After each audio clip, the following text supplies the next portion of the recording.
Over the years, I have literally spoken to thousands of Jehovah's Witnesses and ex-Jehovah's Witnesses.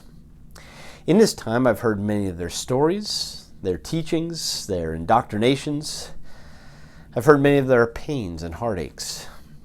One woman comes to mind right away. I remember holding back the tears as she told me about her daughter. When this woman learned that the Watchtower was not speaking for God, she walked away. But what she did not expect was she'd be disfellowshipped and that her daughter, her beloved daughter, no longer had anything to do with her. Major life events came and went by. Marriages, funerals, graduations.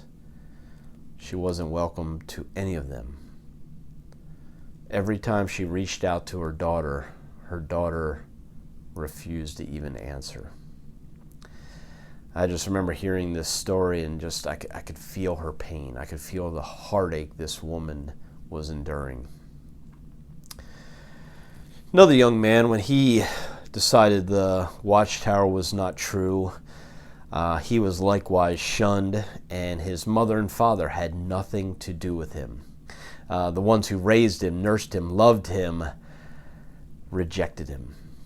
And he was so hurt by this that he decided he was going to have nothing to do with Jehovah's Witnesses. He was going to have nothing to do with his family. He was going to have nothing to do with God. So he embraced the most vile, disgusting, despicable lifestyle you could imagine. He went the opposite way and embraced that. All because he was feeling immense pain. And while my story doesn't compare to some of these heart-wrenching stories, I do have an important story to tell with my history with the Jehovah's Witnesses. It all started with this man right here, J. Robert Schaefer. He was the man who saved me from the clutches of the Watchtower. My brother and I were born in the mid-70s. We lived the first part of our life on a farm. My dad was an avid farmer and he enjoyed farming, but by the time we hit elementary school, we moved to a small town in eastern Pennsylvania, and my brother and I were basically your typical bowl-cut 80s kids.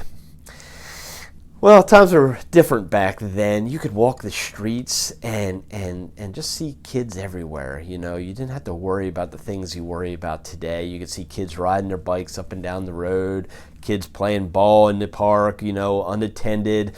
You see other kids just playing in the neighborhood creek. Just children everywhere. They were doing their thing, running the streets. However, there was one family, lived about 3 houses down from us, that their kids never left home. They stayed on their property all the time. Matter of fact, in 5-10 years of living at that place, I can't think of one time this boy and girl ever left their property. And I never understood why, but they lived 3 houses down from us. We were roaming all the time, so we'd introduce ourselves and meet them, and after a while we were permitted to go in their property and play. They were never allowed to leave, but we were allowed to go on their property and play, and we did, and we had a great time. They were nice. Parents were semi-welcoming, but they always seemed a little suspicious of my brother and I.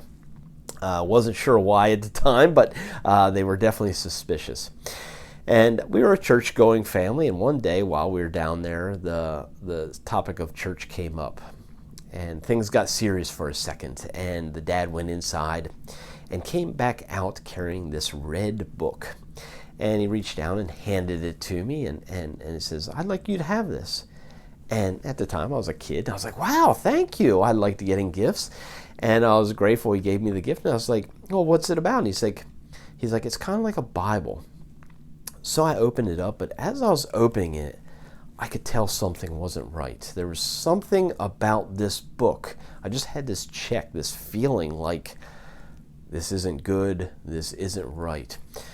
But when I opened it up, I saw all these pictures, and I was like, wow, this is pretty interesting.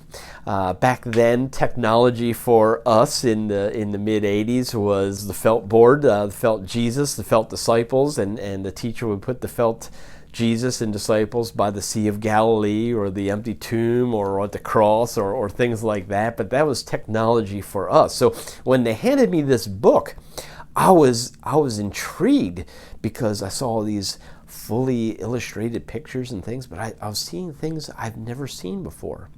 And I was kind of interested, but at the same time, like I said, I could tell something just was not right about this.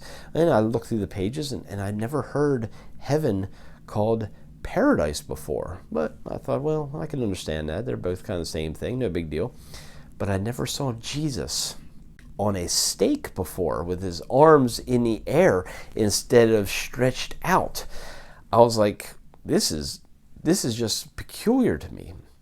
I definitely never saw the harlot riding on a multi-headed beast. I looked at that and I was like, what the world is this, But talking to Jehovah's Witnesses, ex-Jehovah's Witnesses, almost all ex-Jehovah's Witnesses have this story of one of the Watchtower publications that had a picture that they always find creepy and disturbing and that really bothered them. Just about every ex-Jehovah's Witness that I met tell me about some kind of image in the Watchtower material that was really, really disturbing or bothersome to them.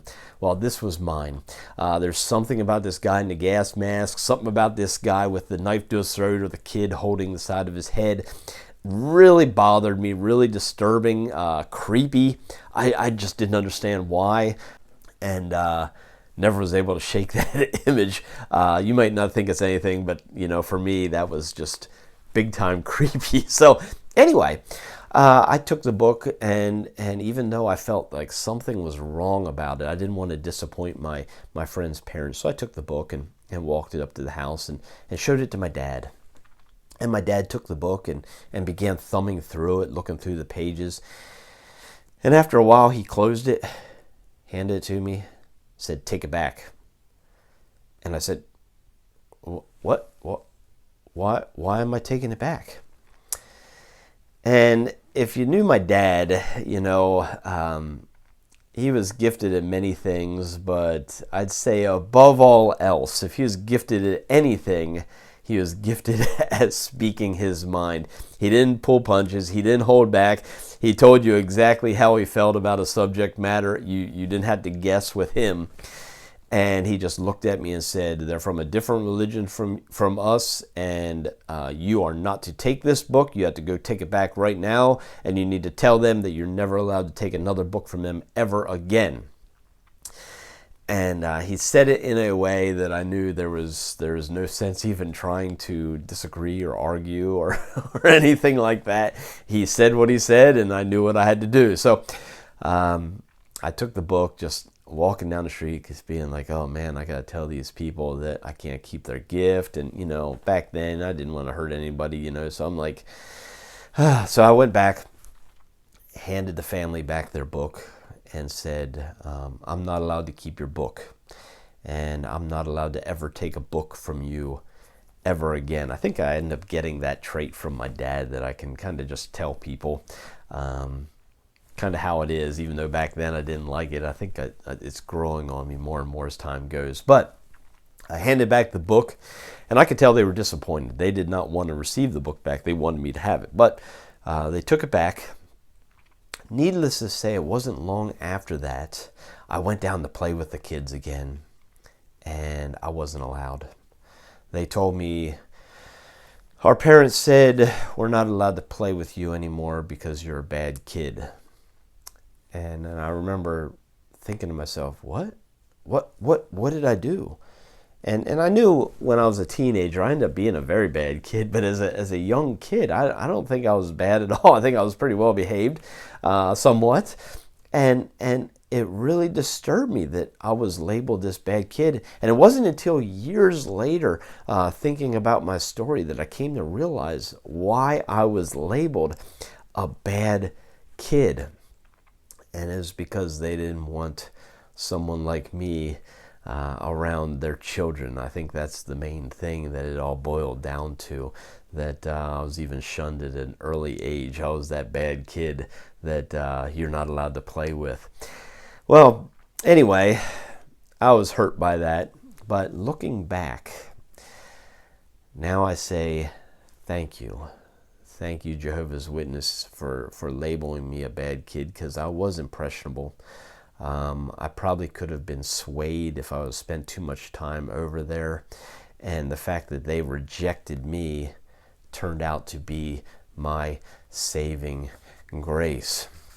So I look back at my story, and yes, my father, Jay Schaefer, he was a military man, he was a farmer, and he was a family man. He may not have been the most scholarly man I know, he may not have been the most spiritual man I know, but one thing he was good at was pointing out things that were not right, making a strong, bold stand against them, and I was thankful for that. He refused to let me do certain wicked things that I tried to do very hard later in life. He said, no, you're not doing that. When Jehovah's Witnesses tried to get their clutches on me, he said, no, you're not doing that. And friends, listen, I know my story is not the same as many of those listening who have endured immense pain, immense suffering, trauma, heartache, all of these things. They have deep, rich stories to tell. But my story, I believe, is important for several reasons. For one, listen, we have the Holy Spirit. The Holy Spirit is alive and active and moving the face of the earth, and he is there to convict, he's there to guide, he's there to direct. He speaks to people all the time. He's there guiding. He gives us a still small voice, a whisper, a gentle nudge, something we know is not right. When those Jehovah's Witnesses handed me that book, I knew something was not right. I didn't know why. Hey, somebody's giving me a cool looking book. But I knew something was not right. Holy Spirit was speaking. I was too stupid to listen, and I did not heed that gentle check, all because I didn't want to hurt someone's feelings. Thankfully, I had someone in my life who was willing to guide me and direct me and speak out against evils. And I'm grateful for that. We need, in our time and age, we live in a place where everything's permissible, everything's okay, everybody's truth per se is truth to them. And what we need is more people like Jay Schaefer who are willing to say, no, that's wrong. And listen, friends, this is very important. Over the years, I've met so many ex-Jehovah's Witnesses that have amazing stories. Deep, rich stories. I actually pull it out of them because I want to hear their stories. But many of these people refuse to tell their stories because the pain is so intense. They don't want to dig up old bones per se. They don't want to go back to the past where it hurts, where they had to face the facts of people who were supposed to love them forever have rejected them, face the fact that they've been lied to for years and years, face the fact that their idea of God was just the ideas of an organization. And listen, your story has validity. Your story has power. Your story has impact. The world needs your story. We need people like Jay Schaefer who are willing to just be bold and strong and speak out against certain things. And I know it's not easy going back and digging up these old things. I know that. But the world needs you. If someone goes to the Watchtower because you kept silent, the Bible clearly tells us that their blood is on our hands if we kept silent. So friends, please listen. Share your story. The world needs you. I pray this message blessed you and helps you in your pursuit of truth.